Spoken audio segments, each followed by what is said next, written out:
All right, and we are live. Hello, everyone, and welcome to Jonasanez Den. We have a lot to cover today. We got some big stories and lots to go over. So, let's get into it. Starting off,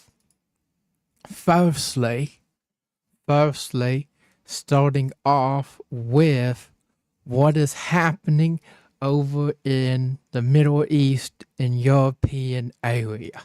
So, today and last night, the president has stated that Iran is completely collapsing. And this is big. And it shows. Iran, they have hit a brand new low in their currency. The Iranian rial, $1 now. $1 is now equal to 2 million rial. Yes, 2 million Iranian rial is now what it takes to equal $1. This is a new record low for the Iranian currency, and this is a big hit to them because 2 million to 1 is a really, really bad conversion rate. That is not what you want for your currency, especially globally in relation to the US dollar. And on top of this, the oil exports have basically stopped with the UAE, and the UAE stopped the financial trading with Iran. So Iran is now trying to turn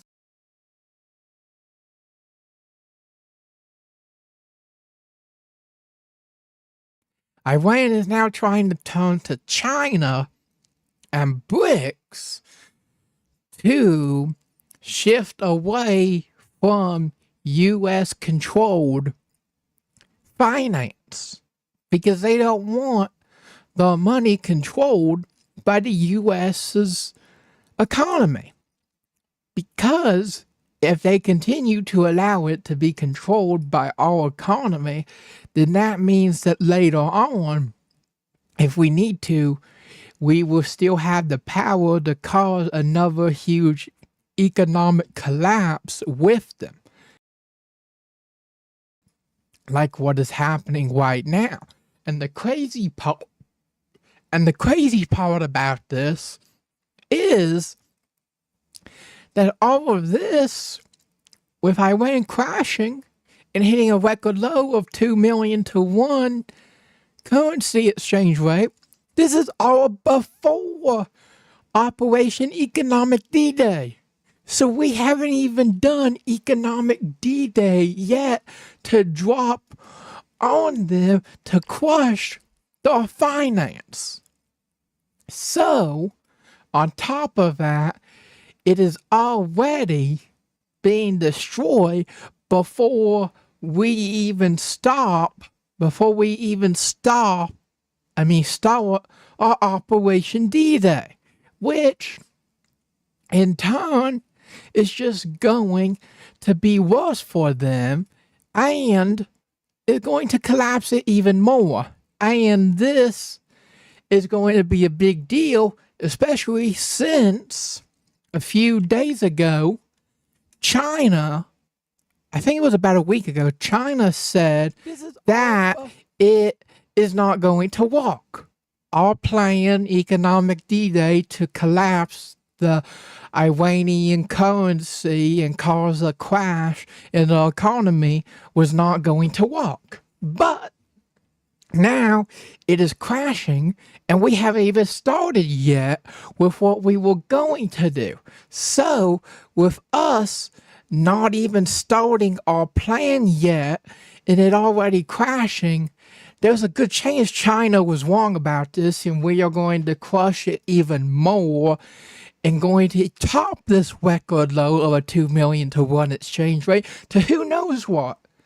To whatever basically makes the currency even more useless and irrelevant than what it already is now with a 2 million to 1 exchange rate. Following this, the Secretary, Scott Bennett, has said that we are entering the endgame, as at dawn he plans to begin Economic D-Day, which is being planned to be the single greatest financial offense ever marshaled against an adversary, which, that is big. That is big. We are going to launch a huge financial offense against them.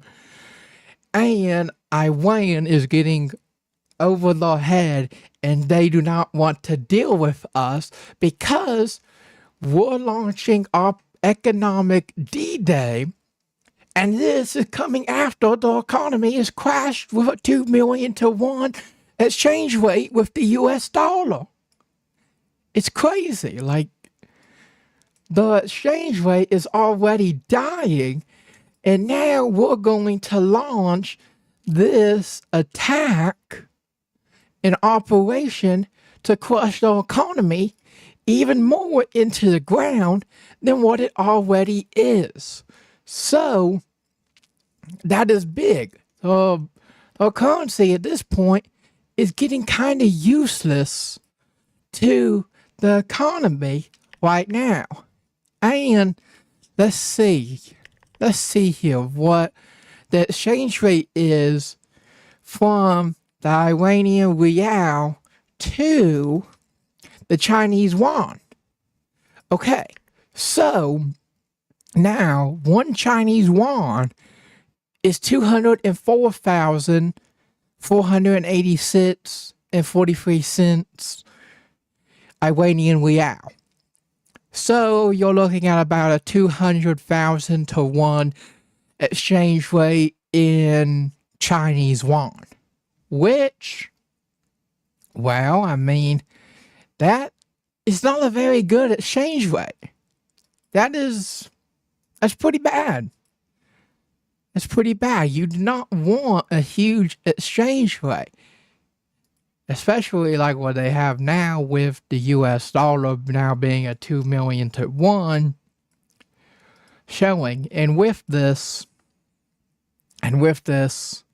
the Strait, the crossings across the Strait of Hormuz have surged, and I mean surged way over 400%. Yeah, 400%. So our military and Navy are really getting in there, and we're really getting people and ships across the strait since we took control of it. So there's been a massive surge in the strait since we have taken over in the last 2 weeks, allowing ships to pass through. So that is what is happening there with the Iranian currency now getting crushed before economic D-Day even begins, and we start crushing it even more, which China said is not going to work. But even though China said it is not going to work, it's kind of crazy that it's not going to work when you consider the fact that it's already crashing now, and we are not even starting economic D-Day. So with us not starting it, and it already crashing as it is, that's pretty good, at least for us.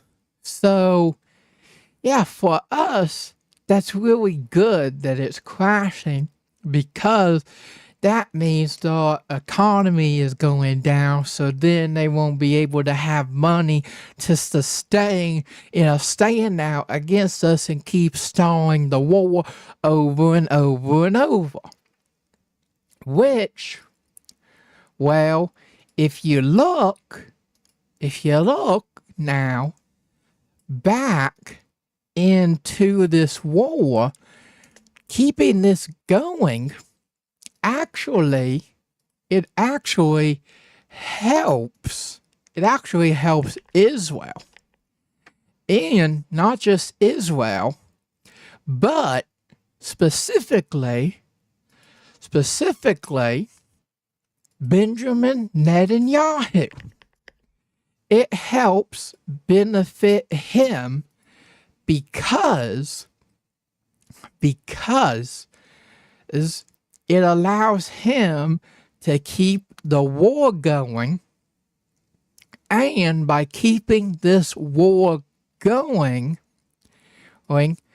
it can allow them to cancel the prime minister election from happening in Israel, like what was supposed to happen in 2022.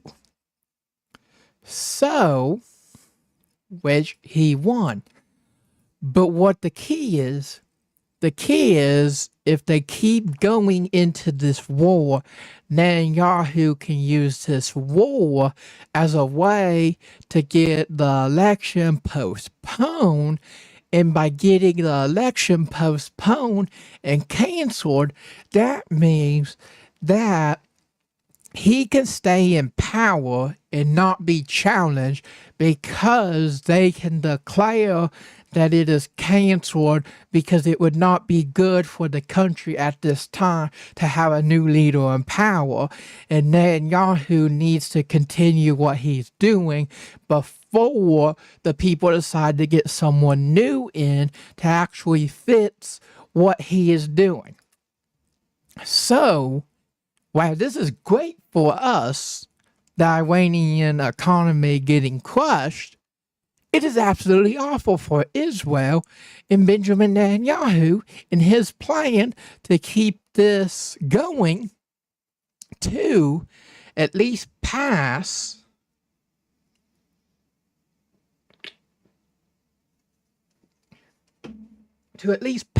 into October, so the October 27th election can get canceled due to the war and he can stay in power.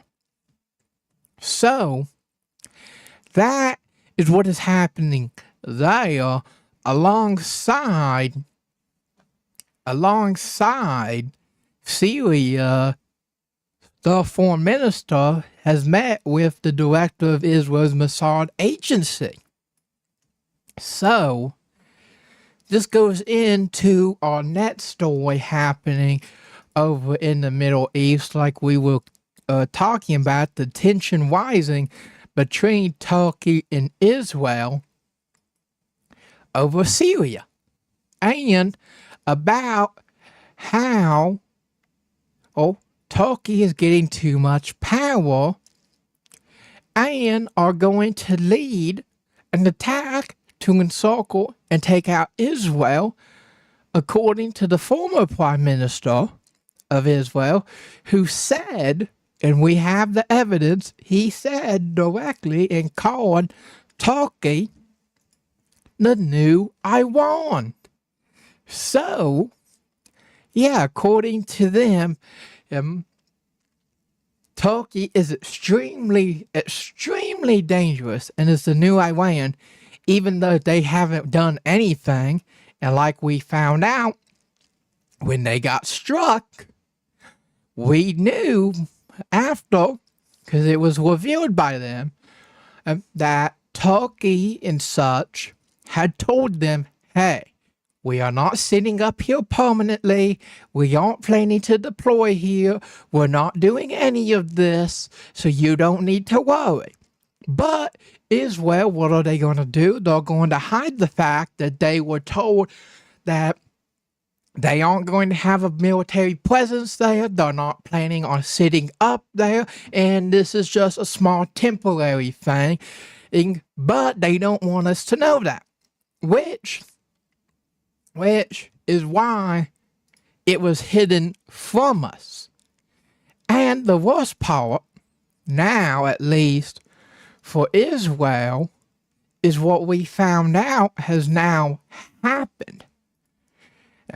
Syria, Turkey, and that's a surprise, actually. I'm surprised by this, actually.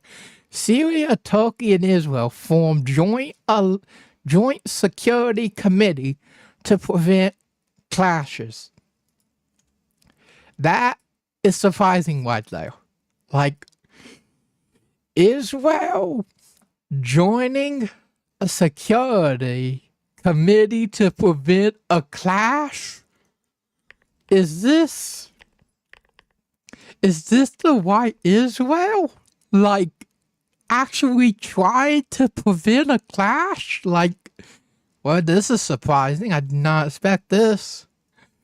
I did not expect this at all. Yeah, this is a surprise that they're actually trying to prevent a clash between Syria and Turkey and themselves. Which, on their part, is good because Turkey, Jordan, Egypt, and Syria all plan to form a military coalition to fight with them. So that'd be a 4-on-1 right there. So Israel, this is smart on their part trying to do this, but is it really going to happen though? Like what we have seen with every other deal, they always have to stay in, and then if they get told you need to leave, or you need to do this, or you need to do that, they're not going to unless they think it benefits them. Like what Netanyahu had said. They are now being the initiators. They are now taking the offense. They are now going to be the first ones to strike. So, it's not surprising that they are going to be doing it, and it's surprising that they're now trying to settle after this. It's crazy.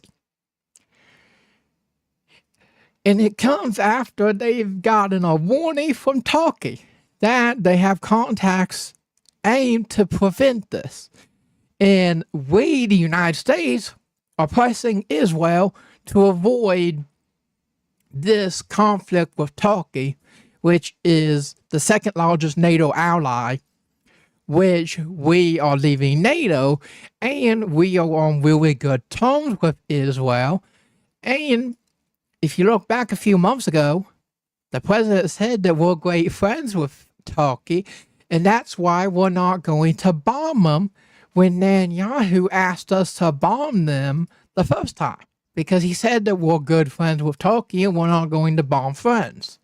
So, that is why we didn't do it before, which is now why they're having to do it themselves. Yeah, that is what is happening there, and why they're having to do this themselves now, because we went and we told them, hey, we're not going to be bombing our friends and allies, so you're going to have to be dealing on this on your own, because we're not going to help you out here. And as you can see here, Syria and Turkey is continuing now to deploy personnel and weapon systems to Syria. There's videos clearly showing it, that they are doing this. And the big question is, like stated, is what's going to happen if Israel attacks them while they're in Syria? That's a good question. Is he then going to start a war with Turkey in Syria just so that he can stay in power to cancel the election again, like what he is planning to already do? And on top of it, if they are going to do it and settle this, then why exactly is his team and the government of Israel looking for a way to attack Syria and Turkey while going around and avoiding Article 5 of NATO, which, well, that's a big deal, because they shouldn't need to have to find a way to get around Article 5 if they were not going to attack them. So obviously they're trying to find a way around Article 5 so that way they don't have to worry about their allies being called in to help them, which Article 5 of NATO does. Yeah, that's what it does exactly. Is NATO, under Article 5, what it does is that it states that if any, okay, real quick here. Okay. So, it states that an armed attack against one NATO member shall be considered an attack against all members and trigger an obligation for each one to come to the assistance. And for each one to come to the assistance of the other in this time. So, this is what Article 5 is. So, Israel is trying to find a way for them to be able to attack and not trigger Article 5, allowing other members to come in. But, a key part to it is that even if it calls for this to happen, it is up to the other countries themselves to determine if they actually want to come in and help. So even with Article 5, that doesn't mean that they'll automatically just come in and just help. It means that they should, but they don't have to. So it comes down to each country within NATO. And this shows because the first and only time that Article 5 has been invoked was after 9/11 against the United States.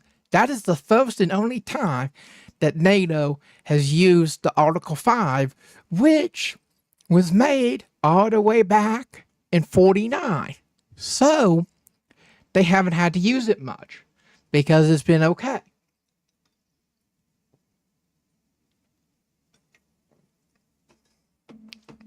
Yeah, so they haven't had to use it much, but they may need to because Israel was looking for a way to go around this. Well, let's see what they count as an armed attack under Article 5. Let's see here. An example would involve invasion by one state of the territory of another state.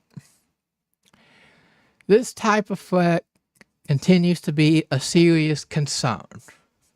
Alright, so basically what Israel is doing with Turkey by invading the state and striking and attacking them.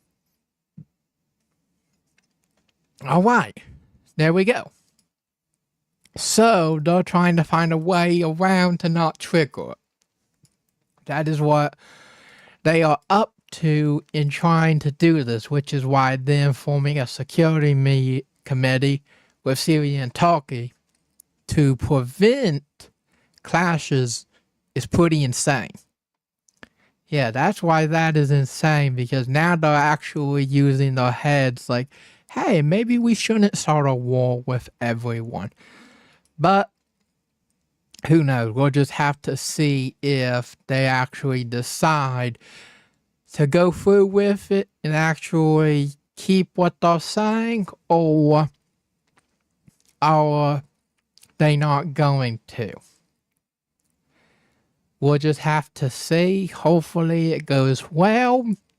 Hopefully they can prevent this conflict between them and Turkey, because they're already in a big enough conflict with Iran, and stacking another one on top of it is not going to help them. And it's going to put stress on us, because then we're friends with Turkey, and then we'll have to decide whether or not we want to throw away our relation with the Middle East for Netanyahu, or if we're going to stand with the Middle East and not help Netanyahu, or the third option, which is the best option, is we just let them go at it and focus on ourselves, on America, and just let them just fight it out like two countries that want to go at it, go at it. Just like in a boxing ring, if two people, they want to go at it, get the gloves, go at it. Let's just sit on the sidelines, let them go at it, and whoever comes out on top comes out on top, and obviously that's the bigger one right there. So, if that's what's going to happen, then that's what's going to happen. And Israel, if it's a 4-on-1, Well, that's their fault for ruining the relations with every other country, so nobody wants to help them. So it'd be like a handicap match where they're basically just doing a 1v4. And they brought it on themselves because they ruined every relation they had, so nobody wants to help them. If anything, people would probably be cheering for the foreign one because they know that Israel in this situation would lose. In our country, as long as we stayed out of it, people would enjoy it. And it would be a great thing. So, hopefully, they can get that solved. And if they don't, we can stay out of it. And everything will be all right there on that end of it. And we don't have to put the hammer down and be like, if you do this, we are stepping in and you are not going to like it this time because we gave you a warning. So now you better listen or else. So Netanyahu pushing it with our allies right now. He better be real careful now here and make sure that he can keep what he has going, because if he doesn't, the war could possibly de-escalate enough where the government feels like they could have an election, which means he can get voted out, we can get someone in, and then we can actually do business. So, that is what is happening there on that end in the Middle East alongside Israel, Turkey, and Syria, and about how Iran is getting the economy crushed and is getting a visit by the Pakistani army chief. So that is what is happening on there in the Middle East area within. Now, what we are going to do is we are going to now cut real quick to, let's see here.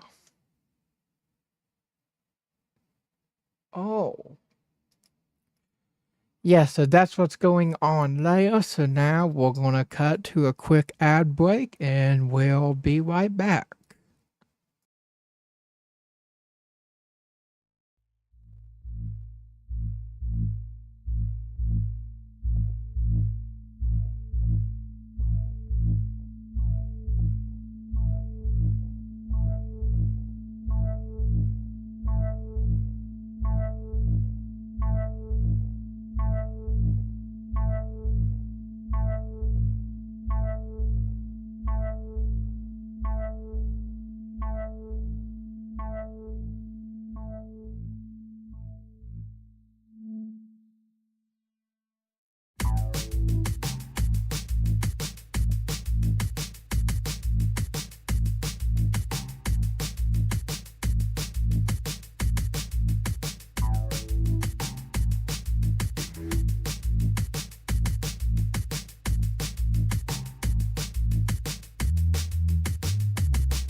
All right, and we are back.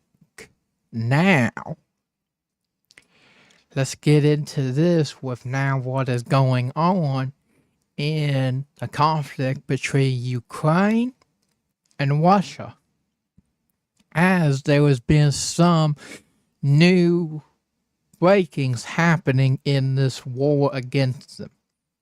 So, starting off firstly, Putin wants talks with Ukraine to try to settle this war and get this war over with, and they can withdraw. So Putin is wanting to end this, apparently now. And following this, on top of it, we got some big news. Who's with Zelensky? Zelensky is calling now to keep the war going, and that because of the war that is ongoing right now, that they need to cancel the election that they are going to be happening so that he can stay in power, like what happened back in May 2024, where Zelensky's 5-year term he had was supposed to end. But because they were in marital law with the Russia invasion in 22, they managed to call off the election because of that, keeping Zelensky in power. So Zelensky is calling to reject the wartime elections now, yet again, warning that if they do, it could destroy Ukraine if they got a new leader now in Ukraine while they're currently in war against Russia. So this, if you can't tell, is obviously just going to mean Ukraine is going to escalate the war with Russia to keep it ongoing so that they can keep marital law running in Ukraine. So just like in 2024, they can cause the election to be withheld due to the war so Zelensky can stay in power and not get voted out by the people by using this marital law loophole to get around canceling the election so he stays in longer, kind of like what Netenyahu did and what he's trying to do with the war of Iran so that it can escalate, and under marital law he can cancel the election too. So Zelensky and Netanyahu are pulling the same tactic here for expanding the war to keep it going so they can use marital law to cancel the election so they can stay in power and not have to worry about falling out. because I've heard mass reports about if Netanyahu, if he gets voted out and replaced, which most likely will happen, if they can have the election, he will also be arrested and jailed. Which, well, that would be great because, well, with what he's done, well, he should be jailed. It's that simple. With everything he has done, he should be. Because, I'll say, he is not a great leader. It's that simple. They need a new prime minister that has some brains and can actually think about what's good for the country instead of just trying to push what he wants on the people. Because the people are against him. They do not want greater Israel. They do not want borders going into Turkey. They do not want Netanyahu. They want this war with Iran to end. That is why they want Netanyahu out, and why in October that's what they're seeking to do, unless Netanyahu makes this war escalate longer so that he can declare that during the wartime they have to cancel the election again like last time. So that is what he is planning on doing. What do you think? Do you think that he is going to pour this tactic again of, oh, the war, we can't have another election right now because the war, and it will endanger our country and destroy us? Which is basically the same thing Zelensky said about why he needs to stay in power and not be voted out by the people either. So what do you think? Do you think Netanyahu and Zelensky both need voted out and that this murder law loophole shouldn't be there? Let me know, because I think that it should be, and just because of this murder law, it makes sense, but still, they shouldn't be able to just pull it out when they need it to benefit them to stay in power. It's that simple.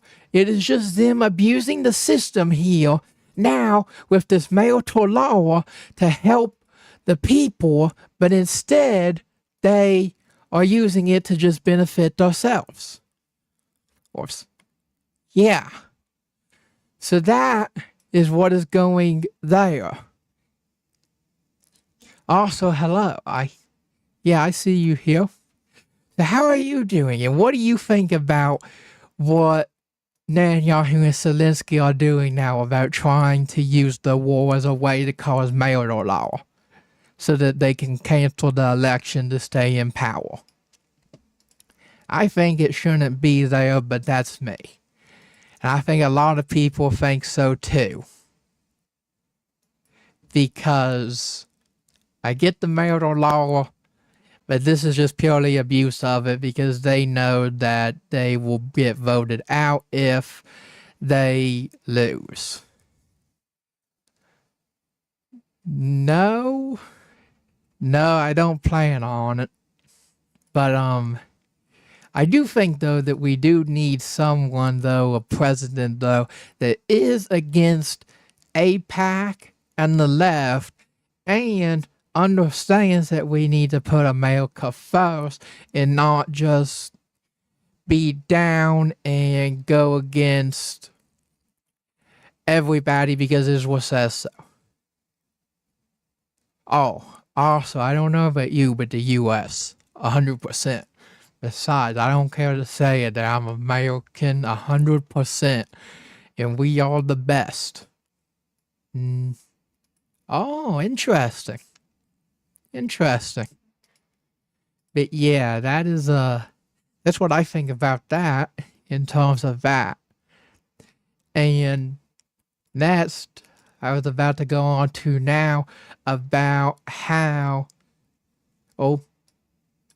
Zelensky, Ukraine, and the UK are apparently getting along well and are now getting tons of money from other places, which, well, that's something. Just after Zelensky says that Ukraine needs $30 billion to strengthen its defense. which, well, that's a lot. Yeah, that's lots of money right there. And well, they call Ukraine a poor, not a poor relative, but a strong ally the UK did, and was giving blueprints to them. And he also called Ukraine Europe's biggest protector. And the EU is sending 7.15 billion to Ukraine for air defense system, missile, and other. Alongside that, Norway is also giving them 9.1 billion in aid, and Sweden is giving them 8.4 to 8.5 billion. And that's what is happening there. And in terms of Putin, well, he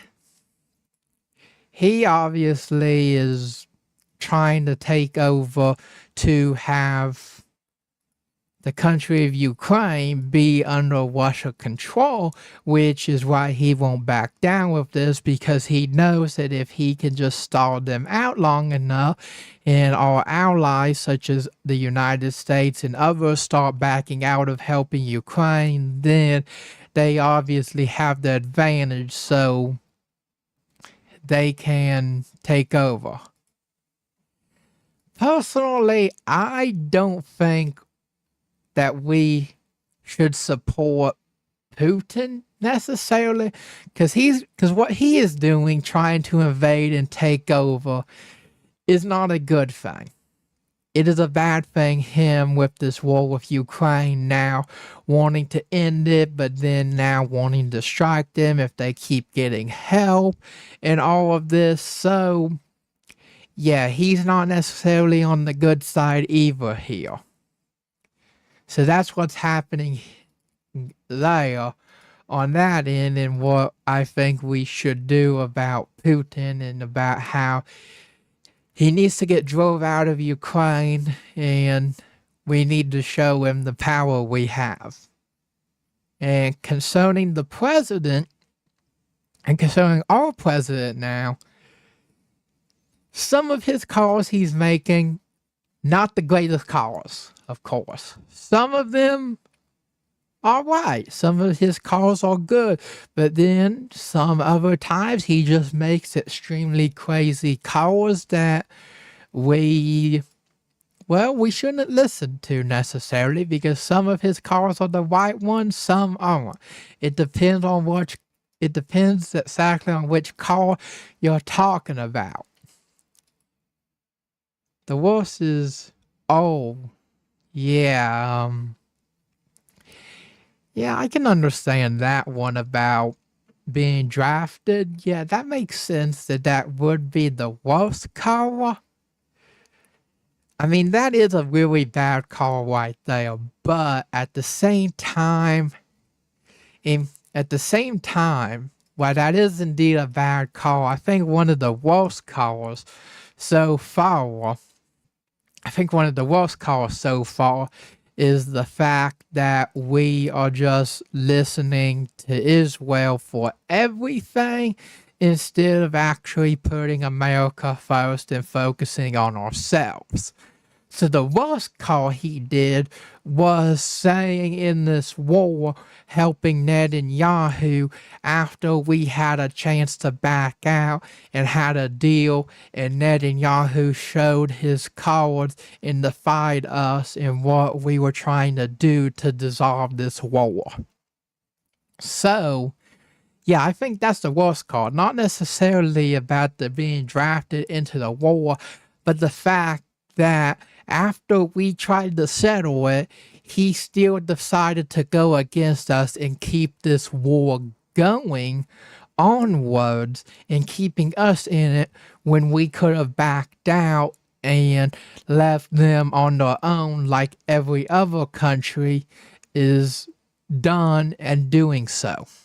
So that's the worst call we made, is just staying in it after we could have backed out, and Netanyahu clearly showing that he does not want what America wants, and if it doesn't help him, then, well, that is exactly bad. It shouldn't happen. So yeah, that is what the worst call is right now, is us continuing to stay in this war, giving tons of support to them, even though they have stated that even without us, which is a free call to exit, like, hey, we don't need you, we'll go on without you. And it's like, well, there's a free pass to get out, but what do? We ignore it, and we just stay in this anyways.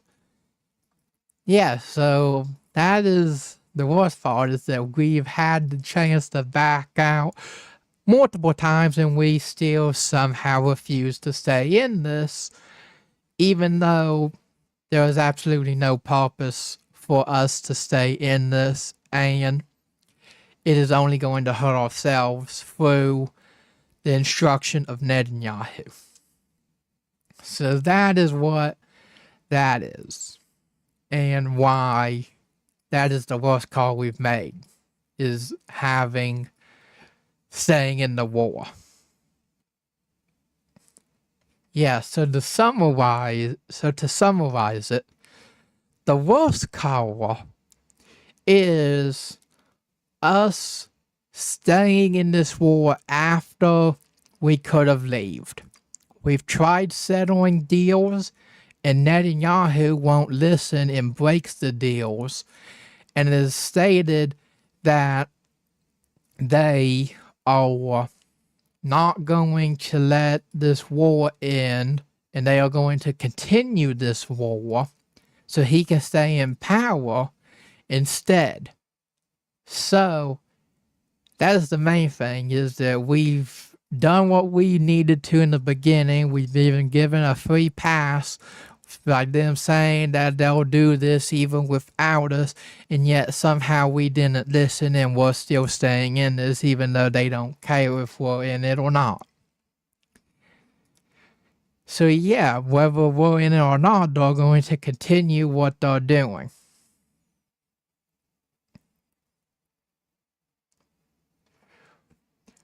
Well, we're supporting it still because the president, for some reason, has to listen to Netanyahu and protect Israel at all costs, for who knows why, because obviously it seems that Israel and Netanyahu most likely have some sort of blackmail that they're using to hang over the president and hang over the government, so that they can listen to every word they say and then be like, hey, if you refuse this, then we'll put this out.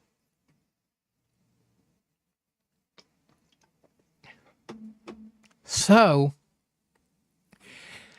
I think that's probably the reason why we are still supporting them, is because they have something on our government that they know would blow it up if it was to come out. Yeah, so if it was to, it would absolutely hurt the government, and that is the reason why that they are.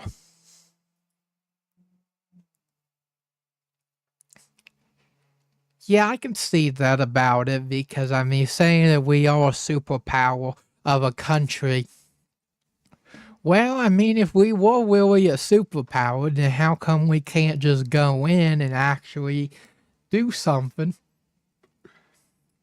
Why can't we actually just go in and do something and show them what we can do, instead of just always say, oh, we're the greatest, we have the strongest military, we can do what we want and we'll show you. It's like, okay, stop all of the threats and everything, and actually show the people what we can do and why we are a superpower, instead of just repeating it over and over and over again without any supporting evidence to show the people that we actually are the superpower that we claim we are, and why we got that title in the first place. Because just saying it over and over and over again basically means absolutely nothing. Yeah, It means nothing for us to keep saying that we are a superpower and that we have this and we have that and all of it. Instead of saying it, let's just go in and show them why we are a superpower and why we are the strongest and the greatest and have the best military to support the United States of America, which is supposed to be the strongest. But instead, we're being made to look like a complete fool in a really weak country by not showing our cards. If this war wasn't necessarily Israel in this, then I think that we could have possibly either settled it or just went in and showed them what we can actually do if we want to come in and show you what we want to do.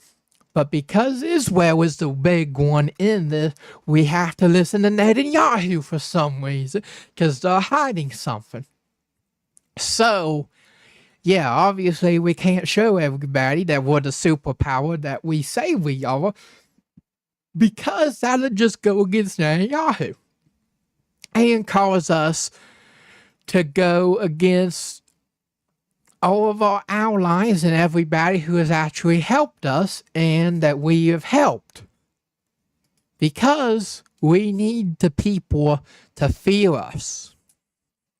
Because if other countries don't fear and respect us, then they are just going to then do whatever they want to us and view us as a weak country that can just be pushed around and controlled by whoever. So, that is what we need to do to prove to the people in the other countries that we are a superpower and that we actually can do what we say that we're going to do. So that is what we need to do to show that we're a real superpower, not to be messed with, because if you do, we're gonna go in and we'll really show you what superpower we are, and you do not want to see that. I can tell you that now. Because if you look back in the wars, America keeps winning. And there's a reason. There's a reason we keep winning, because we're the greatest. And we have a superpower military and army that has shown that we're the greatest, which is why we keep winning. But we're starting to lose that reputation, so we need to show the people. And we also need to show that, and we also need to show that we are going to be going against whoever and not just listen to whoever is going to just tell us what to do, and that you can't tell us what to do, and that we decide what we want to do. It's that simple. So that's what we need to do. That's what we need to do on that end. The next thing now that we need to do, which is really coming to light now again because of Mike Lindell, in Minnesota for governor. He is now calling upon the absolute largest hand ballot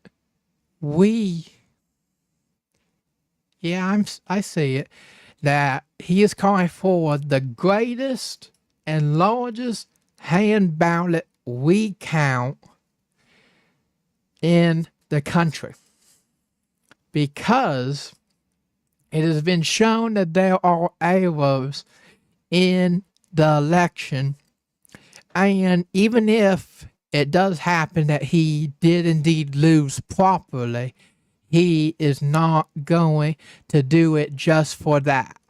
He is making this bigger. He is making this for more than him. He is making this hand count ballot to show why we need to get rid of the machines in our election. Yeah, why we need to get rid of the machines, and why we'll need to get rid of the machines alongside the voting system and go to hand ballots. That's what we need to do. Also, how is it doing that? But yeah, this is a lot bigger than just, oh, he didn't lose the election. He didn't lose the election. This is showing why we need to have voter ID. Yeah, this is why we need to have voter ID. Oh, yeah, it's not, yeah, with my background, with the removal, it's not necessarily that great, which is why I am going to be adding some stuff to make it so it stops cutting out so well. Not right now, at least, but I'm gonna mess around with trying it. It is the RE320, if you were wondering. But, yeah, this is why we need voter ID in the United States, which needs to consist of proof of citizenship and photo ID, because if it doesn't, people are going to take advantage of it. Because, as if you look, not just millions, but even just thousands. Also, how come? But also, even just thousands, in the tens of thousands even, is simply tipping the scales in favor of the left, which allows them to steal the election. It is that simple. They're using these illegals so that they can steal the election, which is shown for example in the 2020 election in Arizona. Yeah, there were 11,000 some more people found to have voted that were not on the November 7th voter roll. It is very simple. There were thousands of people not on the voter roll, but they were still voting. And that means that there were more votes than there were people registered to vote. It's that simple, which is absolutely crazy. We do not need this to be happening. That's why we need voter ID, which is also shown for a sample over 923,000 was received from boxes from Arizona, but only 189,000 had documentation, leaving around 733,000 ballots with no documentation to prove the authenticity and proof of citizenship and that they are illegal, which also relates to it was found over 14,500 non-citizens registered to vote in Pennsylvania. And there was a California vote fraudster that has 71 names and 41 completed mail-in ballots at his home. And if you think this is even bad enough, now we have evidence against China. A Chinese nationalist was charged in Minnesota with 2024 voter fraud. Yeah, Yu Ping's son, 33, was arrested. He impersonated a Chinese lawful permanent resident from Mardin, submitted a fraudulent online photo regulation in someone else's name and cast in early ballot for the presidential election. So, yeah, even some of the Chinese are coming over here and then submitting an online voter registration using someone else's name that is legal so that then they can get in and choose who they want and meddle with our election. You should not be able to just submit a form and use someone else's information like that to register. It's crazy. Yeah, it's crazy that it is like that. So, that is why we need to now go and really show why exactly this whole voting system we have now with like the Smartmatic machines that use Chinese parts but are being covered up by being constructed in Taiwan are being used, and why we need to get rid of them, because who knows if there is actually a loophole or a backdoor in there, because the components in them are made by China. So that's why we need to stop using them and why it is an issue. Yeah, that is why we need voter ID to prevent this massive voting fraud that is happening, and what we can do about it by simply making a voter ID system. Like, for example, what has happened in California where you don't need it, which is crazy. Yeah, crazy that they want no voter ID. But at the same time, while it is crazy, it is obvious why it has happened, because the left obviously don't want voter ID so they can get more people to commit voter fraud and be okay with it and not get caught. So it's that simple. That's why they are not going to be adjusting it. Yeah. And alongside that, to make sure of it, the California governor, Gavin Newsom, signed what is nicknamed the Stop Nick Shirley Act into law, which, well, it goes after he exposed a widespread fraud operation happening. So, they obviously don't want people going out and finding out about this and exposing it. So, that is why they are hiding this and making this new law to help shut people down so that they can stay quiet, because they know this is happening. Yeah, so they know this is happening. That's why they want it to be put in. And this new act, there are some issues with it.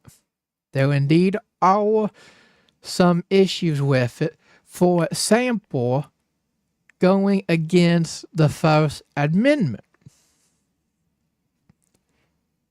Yeah, such as going against the First Amendment, because what it does is here, it expands our Safe at Home program to include immigrant service providers, their staff, and volunteers. This allows them to use a substitute address to keep homework, scores, records out of the public. But, while at the same time, people are saying that groups are pointing out that threats, direct, incite violence are not protected, it goes further. So, it should cover against other people such as reporters, but now it is going against it, which under the First Amendment we do have free speech. So this obviously is a step over our freedom and First Amendment right that we have to be able to confront these people and find out what is really happening with voter fraud and how these people are indeed actually getting away with it and how bad it really is in our country and why it needs to be stopped. It's that simple. We need to find a way to repeal this, the AB 2624, which the left is now using as a way to stop journalism such as Nick Shirley from investigating into people trying to find out more about fraud and why it is happening, how it's happening, and who is doing it. So this act is to stop that, which is massive, because if we find out about people that are committing fraud, well, we should have free speech to confront them about the fraud that they've committed, especially since it is known that they have done it. Like, why are you trying to protect people that are committing voter fraud? Oh, I know, because that is how you are going to win your elections, through voter fraud and cheating. That is why the left is against voter ID, because if they do it, then they can't pull this off by having illegals voting in the election for them. So that is what is happening there. That is what is happening there on that end of it. So, yeah, that is what is happening there on the end of the new claim Nick Shirley Act signed by Gavin Newsom, and how it is going to affect all information made, and how people in California can now commit voter fraud freely and not have to worry about being uncovered, because the people who now uncover it can be fined and jailed for uncovering it. Yeah, so they can now be fined and jailed for uncovering this. Hopefully, this is just in a single state, and our other ones do not start adopting this, because if it starts spreading to other states, then we are going to be having a real issue here with the First Amendment and the people's freedom and right to be able to go out or protest, find out about what people are doing, uncover these massive fraudulent voting and all of this stuff that the left is trying to protect and hide from us so that they can continue winning. So that is what is happening there on that end of it, and why they need to stop this, and hopefully it gets taken to court, and then the federal court, if needed, can be like, okay, this goes against First Amendment and this is not legal. So we are going to remove this law so that these people cannot just be fined and thrown in jail for simply going and asking people about voter fraud and about exposing if they actually did or not. So yeah, that is what is happening and why it is such an important thing that we start to make it nationwide across the country. So that places like California and such have to do it. Just like what is happening now with the USPS. the United States Postal Service has made a new ruling on how they are going to start to handle mail-ins. Yes, they now want that states will handle and turn over a list of every voter getting a ballot and put unique serialized barcodes on the outgoing and return envelopes, and that they have to have a list of people, and if the state refuses to follow these rules put in place, the USPS will not deliver the ballots as requested to people. Oh, okay. Also, like I had said before, that right now it's not that great with this like keying that I'm using right now, so I'm gonna fix it here soon.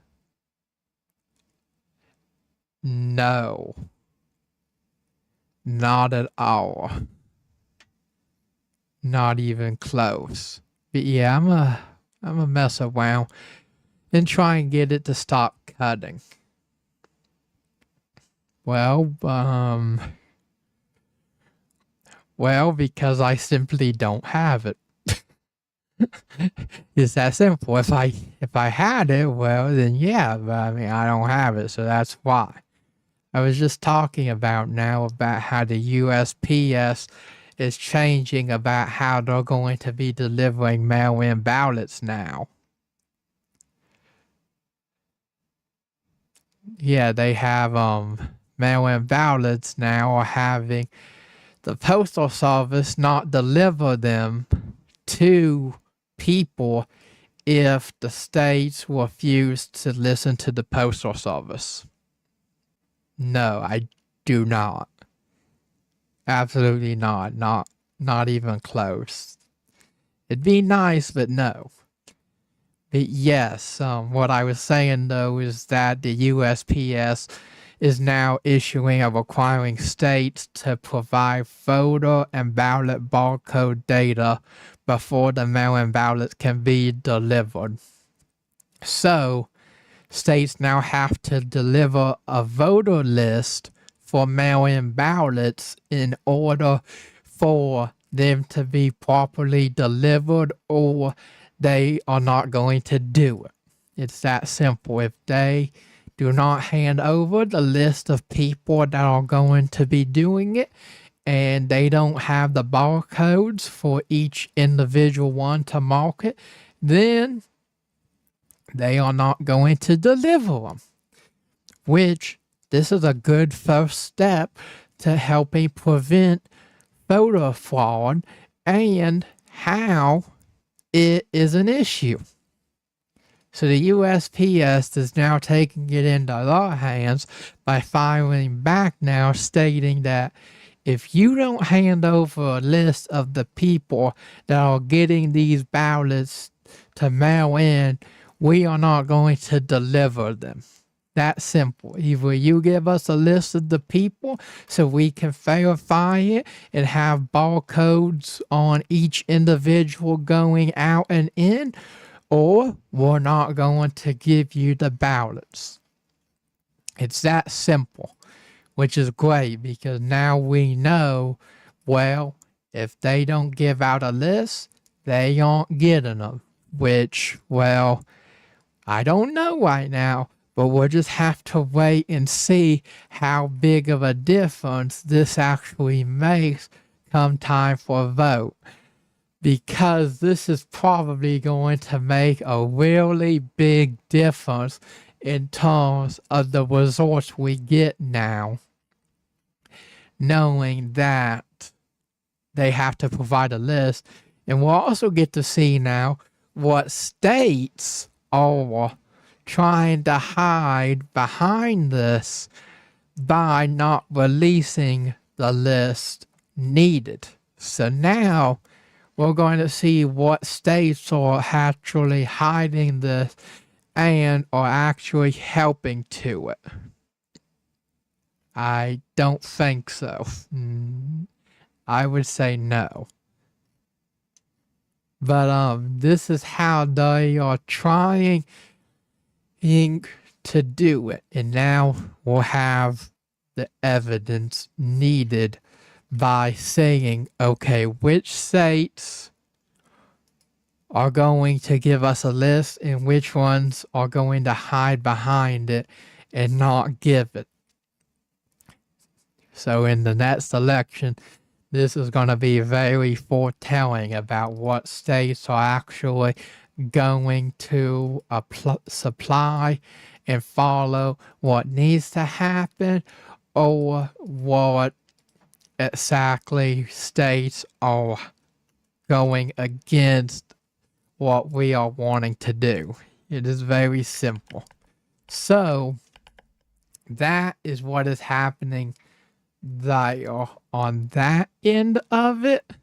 And yeah, I would say no to that one. But that is what is happening there on that end of it happening. So let's just see next election what states are going to give up their list and what states are going to have it hidden so that they can continue to do photo fraud, which now the USPS is really helping out now.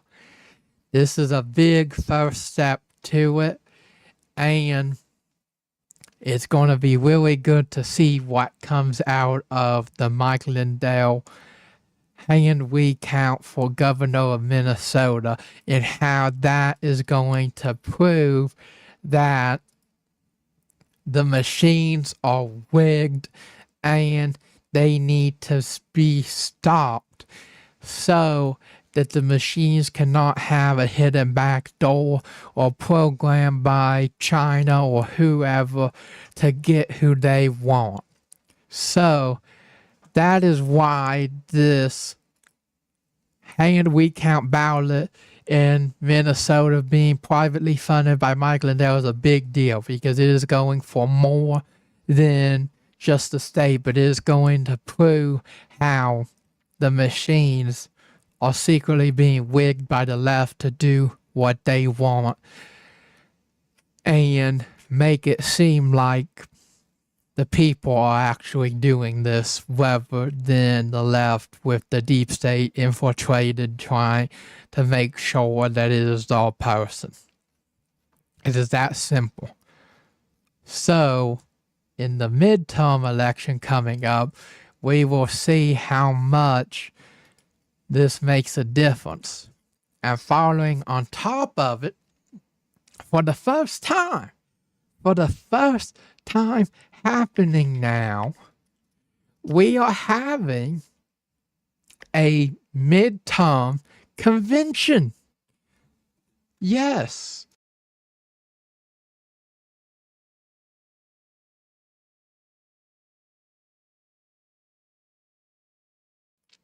Yes, we are having a midterm Republican midterm convention for September 9th and September 10th. On September 9th and 10th in Dallas, Texas. Yeah, we've never had a Republican midterm convention before, but now we are having the very first here in Dallas, Texas on September 9th and 10th. So it'll be interesting to see what happens there, who shows up there, and what is going to come out of this convention to help us win the midterms. Because if we lose the midterms, then things are going to start getting real bad. And I mean real bad. It is not going to be good if the left come in and, well, get control and take the president out of office and just want it for whoever they want.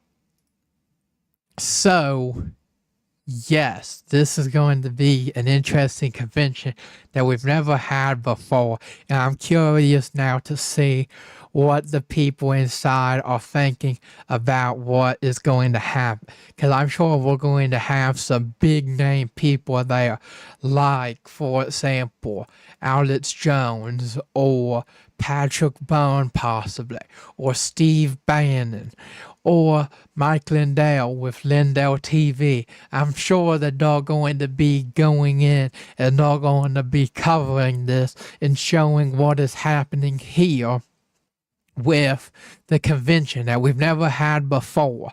So, oh, yeah, I'm excited to see about what we can get into and see what is happening through this convention through the lens of Alex Jones and Mike Lindell and Steve Bannon and others that are standing in this fight against the left and the globalists, and how they are going to help cover this. Now we are going to swap over to a quick ad break now.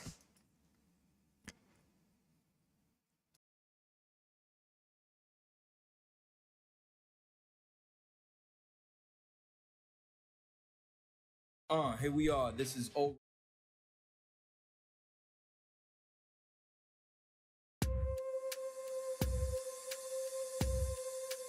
Laser beams activated.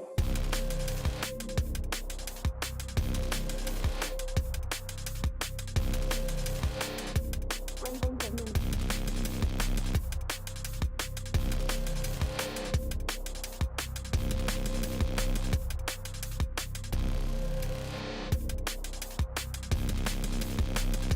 Laser beams.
All right. And we are back.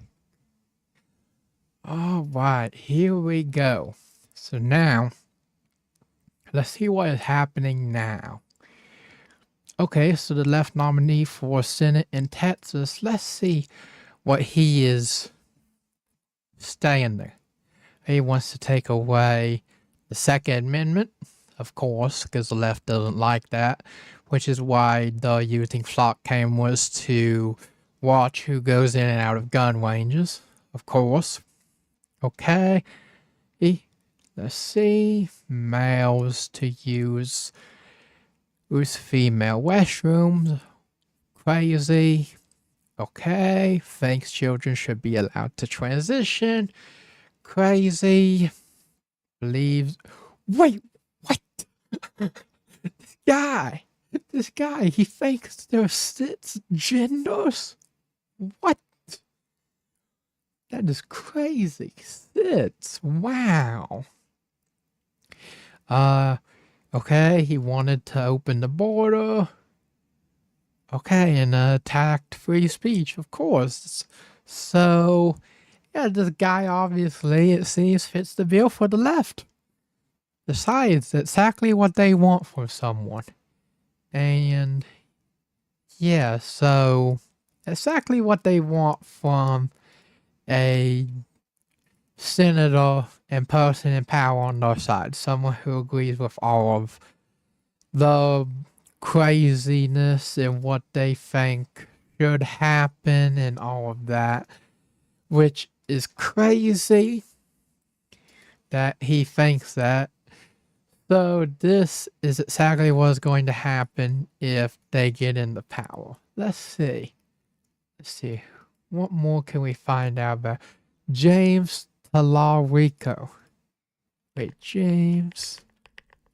Wait, here we go. Texas State Representative. Okay, he's 37. Let's see here what we can find out. Let's see here. Oh, apparently there may be a huge... Oh, the Texas GOP have commented about his views, saying that they would kill Texas and that it would ruin the state, which makes sense, of course, because that's what they want. They want people in there to help them start going state by state. So yeah, it makes sense that they're saying this the way it should be about him destroying the state of Texas, which is a fantastic state, I will say. Fantastic. So, it's good that this has been put out there, because people need to know what these people think and why they are an issue that needs to be dealt with and why we should not vote for them or what they believe in. Because obviously, if he thinks all of that stuff, he's going to be on the far left. Of course he's going to, just like how he likes people that are like trans and kids. Like, what? You really think that? That's crazy. Like, why? Do you not understand that there are only 2 genders? It's simple, male, female. It's simple. It's like what Elon Musk said, which, well, I'm sure him and a bunch of people would like evidence. We need proof to counter this argument from Elon Musk that if you have a womb, you are a female. If you don't have a womb, you're not a female. We need solid evidence that you can be a male with a womb, because biologically that can't happen, which is why there's no evidence against it, and it's been like that forever. So, yeah, it's crazy that something so little like that is biologically correct makes them all upset, because they, well, if you look at it, they know we caught him, and they know that we are right about that. But they just can't admit it because then they would be going against our own kind and our people. So they have to deny it, even though they know actually they are right about that, but they can't admit it. So, yeah, and I just seen now Kim Paxton on the right is now predicted to win the Senate over James Talarico. Yes, James Talarico is down in the polls in the prediction of winning the Texas Senate, which is great. Absolutely great. Ken Paxton, we need him over James Talarico because he is going to go in and well, he'll do a lot better than James Talarico would. I can tell you that much. I don't know much about the guy, but I can tell you he would do a way better job because he is on the right side and he understands that you do not need to be all of this crazy stuff about, oh, this or that gender, or, oh, I support this and that. It's like, oh, you don't need guns. And it's like, come on. This guy, Kent Paxton, he understands that we need it to be like this. And his chances have been going up. It's not a super big lead right now, but what I can tell you is that he is currently, though, taking the lead, and that is a good thing. That is what we want right there. We want someone like him who is going to ban Chinese technology and chatbots in data center platforms and believes in the Second Amendment and will help make Texas stay strong like what they currently are now. So that is what's going to happen. And I just found he has been convicted, but it's been over several years of scandals. And James Talarico, of course, is now going to be bringing it up that he's been arrested, he's been convicted of this and that, and he's done all of this. This is why he is not a good candidate for the Senate of Texas. But it obviously is wrong, and he is trying to use this against him because he wants the left to win this war in Texas so that Texas can get destroyed from within. So that is what is happening there. And I just got word now that in the political numbers for the 2028 presidential poll, currently on the side of the right, we have Vance going up 5 to 41%, followed by Rubio at a nice 18%. And then DeSantis and Cruz have both actually gone into the negatives, dropping down 1. So Vance is currently in the lead now, which it's not surprising because we heard a while back that with the secret test the president has been wanting within, and Vance has won, and the people there know that Vance is the winner and is who the president sees that he wants to be his successor after him.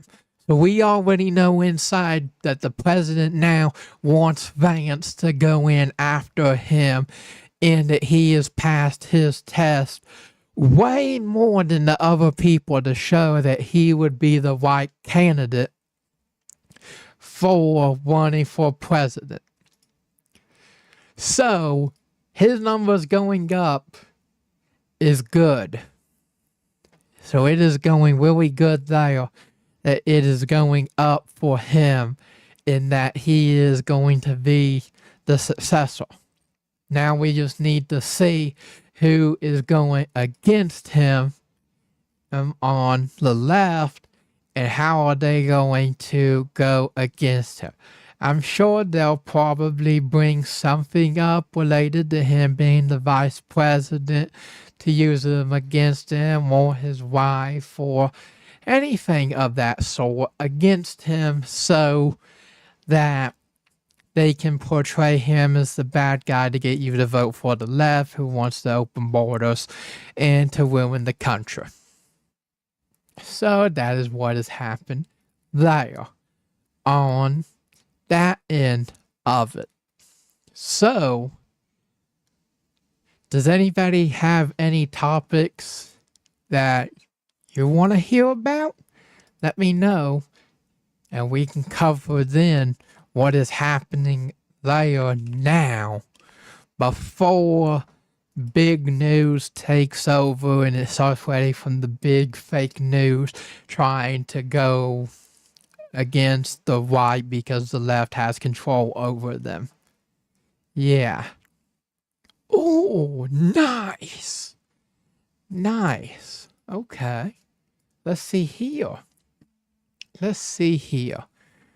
All right, so we got Vance here.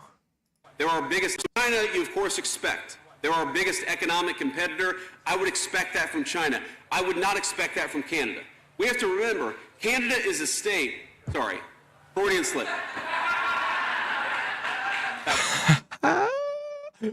Oh. Also, I wonder how come it's only the left side for that. But, yes. Yes. Vance just called Canada. He said we have to remember Canada is a state. Yes. I'm sure that made Canada mad. Vance calling them a state in his speech. Oh. I'm sure that really got them a going now. Ooh, calling out Canada as being another state of the United States of America. Which they don't want to be. So, they might not want to be, but wouldn't have declaring it. They are. So, we've heard the president say it, the vice president say it, and we've heard it in a speech just recently from Maine. So, that is big right there. Yeah, he said that we have to remember Canada is a state and we need to not forget. As much as they are declining it, they are. Oh, and also now Vance apparently is also saying that Canada and China have been the worst countries, the two worst countries when it comes to trade policy in the world. Yeah, of course, because they don't want to listen to us and they want to focus on themselves more. So we need to go down harder. Yeah, we need to go down harder. Let's see. Yeah, so that is what is happening there. Let's see. Close that. Okay, there we go. Let's see. Real quick, let's see if there was anything else big happening. Whoa. Oh ho ho. Here we go. Here we go now. From China. Let's see this. 是人工系统。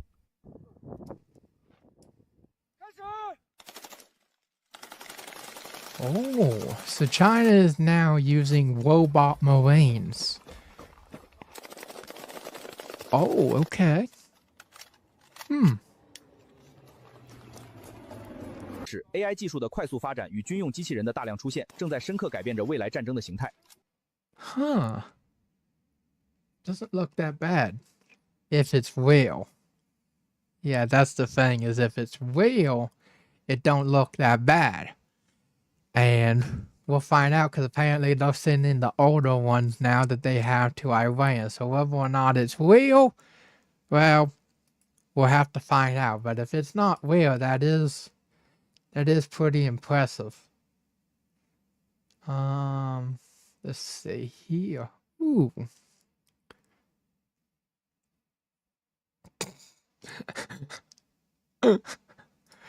Boston Dynamics robot. Here's those doing it. Watch this. Watch the bend.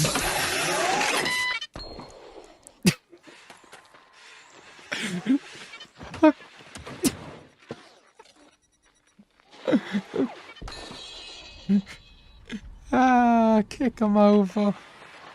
Doesn't even try and get up there.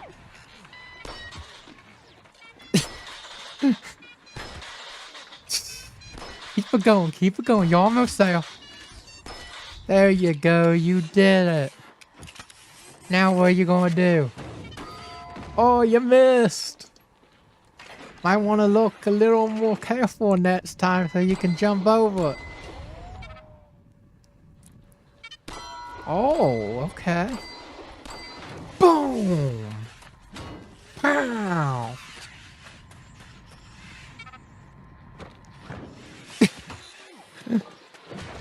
Boom!